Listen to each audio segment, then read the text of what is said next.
Why does Tyrion drink? Well, except the fact that he's fucking majestic, and majestic people drink, it is known. Some drink wine, some drink beer, and some drink water. Depends on your majesticity level. So back to Tyrion.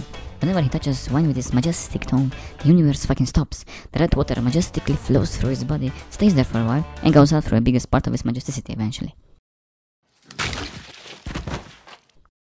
Let's watch it again. Fucking majestic. But the part when he majestically swallows the red water causes him to understand that no matter how many majestic fucks you give, one day some big old fat beardy guy may decide you should fucking die. Even the majestic level of majesticity wouldn't help.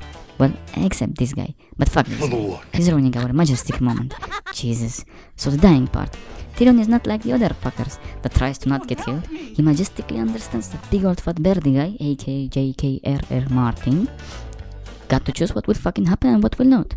Well, except this guy. Oh, fuck this guy. So the only thing that matters is how you fucking die.